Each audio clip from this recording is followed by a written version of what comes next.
Oke, kita akan mulai kita punya pelajaran dan inilah bagian pertama daripada seri pelajaran yang berjudul The Knowledge of God atau pengetahuan tentang God. Hosea 4 ayat 6 dikatakan, umatku dibinasakan karena tidak memiliki pengetahuan itu. Karena pengetahuan itu, umatku sudah tolak. Kalau bicara tentang umatku ini, kita ingat ayat di Wahyu 18 ayat 4, di mana katakan umatku dipanggil keluar dari Babylon. Kita bisa lihat kalau umat Tuhan di Babylon tentu saja mereka nggak ada pengetahuan ini karena Babylon dibinasakan. Artinya orang-orang yang akan dibinasakan, yang tolak pengetahuan ini adalah orang-orang yang di Babylon.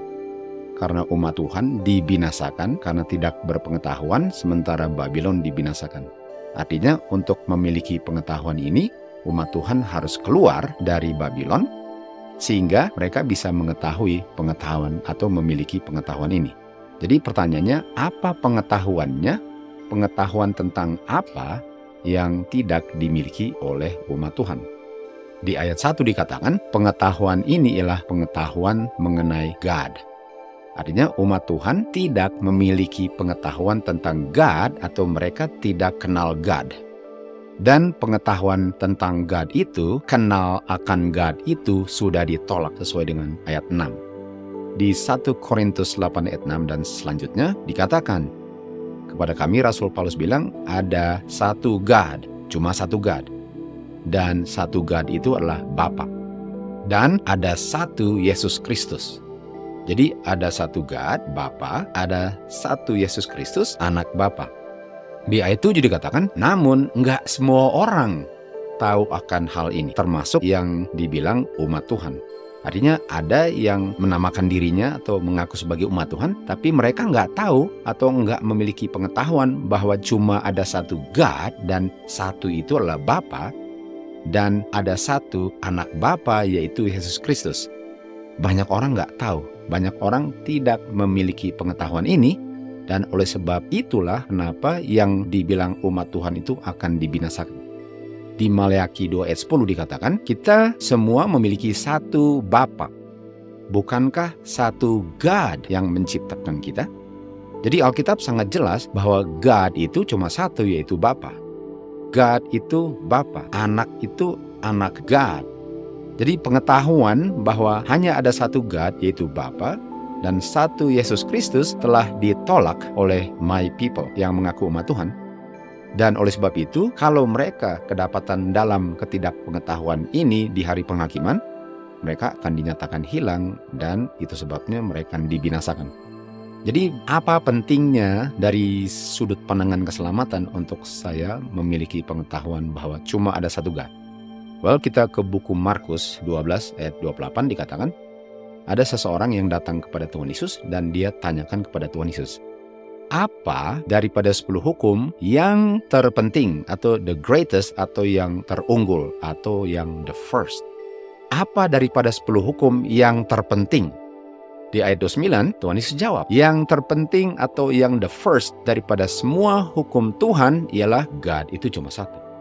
Artinya, kalau yang paling penting daripada 10 hukum ialah untuk mengetahui bahwa hanya ada satu God, orang-orang yang dibinasakan artinya melanggar hukum kalau dari pengetahuan tentang satu God saja sudah salah. Di Markus 12 ayat 32 dikatakan, orang ini yang menanyakan kepada Tuhan Yesus bilang, baiklah guru, yang engkau bilang itu adalah benar. Memang cuma ada satu God dan tiada lain selain Dia, bukan mereka. Jadi yang tanya pun bilang itu benar, cuma ada satu, dan satu itu Dia. Dia nggak bilang satu itu dua, dia nggak bilang satu itu tiga, dia nggak bilang satu itu mereka, dia bilang satu itu Dia. Jadi benar-benar cuma satu. Lalu apa jawaban Tuhan Yesus dengan dia punya tanggapan? Kamu nggak jauh dari kerajaan Bapa. Dan setelah itu nggak ada yang mau tanya dia lagi. Nah, mari kita lihat mengenai 10 hukum ini, di mana sebelum saya memelihara 10 hukum, saya harus tahu bahwa cuma ada satu God. Kita baca di Review and Herald, Mei 6, 1875, dikatakan, karena umat Tuhan yang keluar dari Mesir tetap melanggar 10 hukum, 10 hukum ini diulang kembali di Sinai. Dan Kristus memberikan kepada Musa prinsip-prinsip keagamaan yang akan menuntun mereka dalam kehidupan mereka sehari-hari. Dan yang Kristus berikan kepada Musa, artinya ini miliknya Kristus, bukan miliknya Musa. Prinsip-prinsip yang Kristus berikan kepada Musa, ini namanya statutes, yang diberikan untuk mereka atau diberikan agar mereka tidak melanggar 10 hukum. Artinya ini statutes penting sekali karena statutes ini menolong umat Tuhan tidak melanggar 10 hukum. Dan statutes ini yang Kristus berikan kepada Musa bukan bayang-bayang yang dipakukan ke kayu salib waktu Tuhan Yesus mati di kayu salib. Statutes ini berlaku selama-lamanya. Artinya dia bobotnya sama dengan 10 hukum, malahan statutes ini menjelaskan 10 hukum. 10 hukum itu cuma 10 prinsip, tapi waktu diuraikan oleh statutes. Artinya statutes ini adalah bagian daripada 10 hukum, malahan lebih lengkap penguraian 10 hukum di dalam statutes. Nah, kita kembali lagi ke yang tadi. Kita tahu tadi dikatakan bahwa orang-orang yang tidak mengenal God udah pasti tidak akan memelihara 10 hukum. Dan untuk tidak memelihara 10 hukum itu karena mereka melanggar 10 hukum, dan 10 hukum yang dilanggar itu karena mereka tidak memelihara statutes dengan judgment, hukum yang Kristus berikan kepada Musa, yang bukan bayang-bayang, yang berlaku untuk selama-lamanya. Artinya untuk melanggar 10 hukum ialah untuk melanggar statutes. Untuk melanggar statutes ialah untuk melanggar 10 hukum. Jadi kita bisa lihat umat Tuhan akan dibinasakan karena nggak tahu cuma ada satu God, bukan 2, bukan 3, dan God itu Father. Dan juga mereka akan melanggar 10 hukum termasuk dia punya statutes. Artinya untuk tidak memelihara statutes, umat Tuhan akan dibinasakan.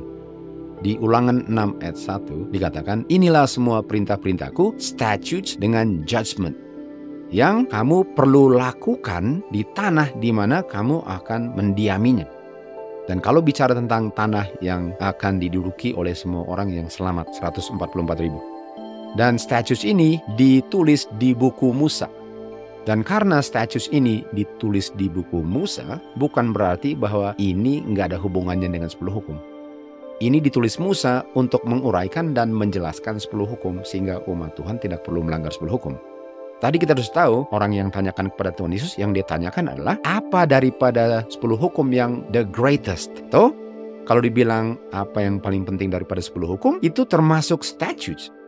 Artinya kalau saya tidak memelihara 10 hukum dengan statutes, apa gunanya kalau saya tahu cuma ada satu God? Atau kalau saya nggak tahu ada satu God, cuma satu God yang adalah Father, udah pasti saya akan melanggar 10 hukum dan tolak dia punya statutes dengan judgment. Di Patriarchs and Prophets halaman 311 dikatakan, umat Tuhan diingatkan kembali akan pentingnya untuk memelihara kekudusan hari Sabat. Ini 10 hukum. Dan untuk umat Tuhan nggak lupa untuk memelihara kekudusan hari Sabat, Kristus melalui Musa memberikan feast tahunan. Feast tahunan ini untuk umat Tuhan nggak lupa kekudusan hari Sabat. Feast tahunan ini diberikan agar umat Tuhan tidak melanggar 10 hukum. Jadi sekali lagi, yang the first atau the greatest dari semua commandment, dan commandment itu termasuk dia punya yearly feast, statutes, judgment, ialah untuk mengetahui cuma ada satu God. Jadi nggak cukup untuk tahu satu God, lalu saya menolak dia punya feast yang diberikan untuk saya tidak melanggar 10 hukum. Dan hukum-hukum ini, statutes dengan judgment ini, ditulis oleh Musa untuk mengilustrasikan 10 hukum, dan untuk memelihara statutes dengan 10 hukum inilah syaratnya untuk tinggal di tanah perjanjian. Di Ulangan 6 ayat 2 dikatakan, peliharalah semua statutes dan perintah-perintahnya agar harimu, hari kehidupanmu bisa diperpanjang selama-lamanya. Dan ayat 4, Ulangan 6 dikatakan, Jehovah God itu cuma satu Lord.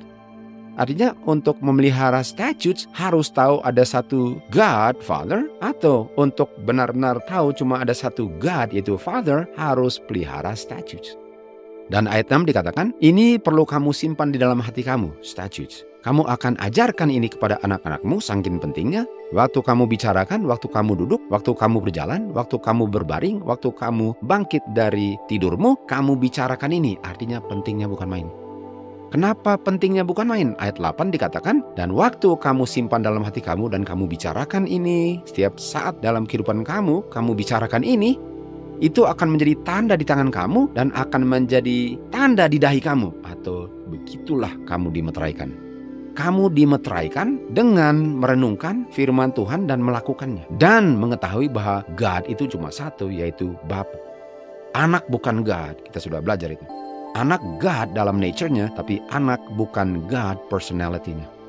Nah, bicara tentang meterai ini diperoleh kalau kita memelihara statutes, hukum Tuhan, dan mengetahui bahwa ada satu God. Di Wahyu 14 ayat 1 dikatakan, 144.000 yang berdiri di Bukit Sion memiliki nama Bapa di dahi mereka. Nama apa? Karakter. Karakter diungkapkan di dalam hukum Tuhan, termasuk statutes. Artinya saya nggak bisa dimeteraikan kalau saya tolak feast, karena feast itu adalah bagian daripada statutes. Walaupun saya tahu cuma ada satu God, tapi apa gunanya pengetahuan itu kalau setan pun tahu cuma satu God, tapi dia melanggar 10 hukum. Untuk mengetahui bahwa God itu cuma satu sangat penting untuk seseorang dimeterai.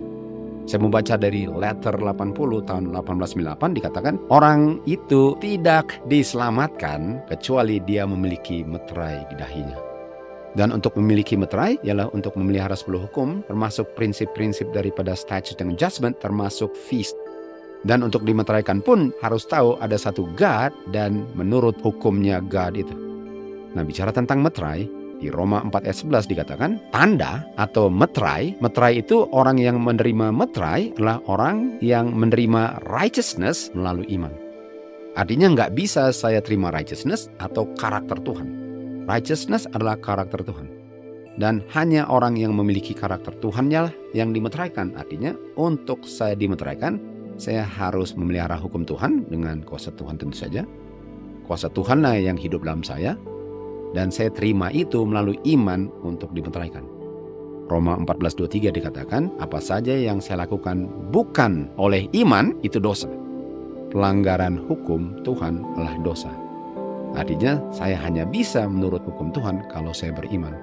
Dan hanya dengan imanlah saya bisa dimeteraikan. Kita tahu waktu Tuhan datang di awan-awan nanti, yang dia cari adalah orang yang beriman, orang yang tidak berdosa, orang yang memiliki righteousness yang dia terima melalui iman.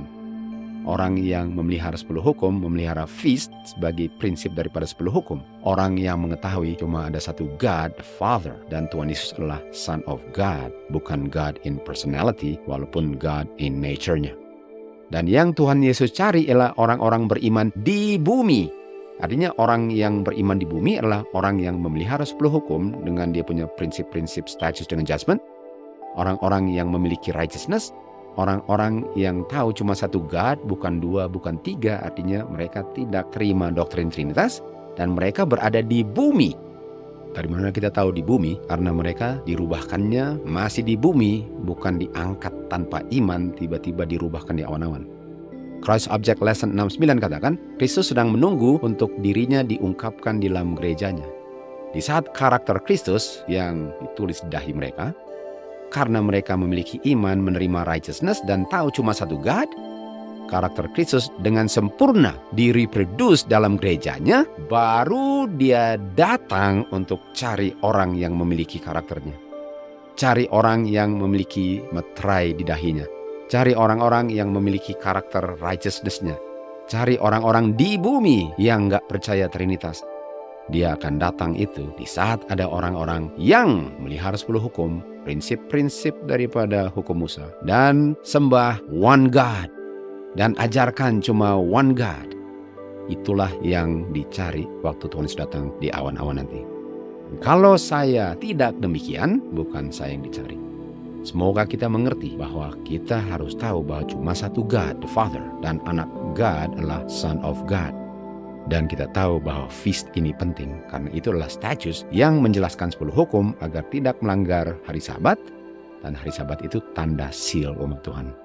Semoga kita tidak kedapatan di dalam kelompok yang dibinasakan karena tidak memiliki pengetahuan ini.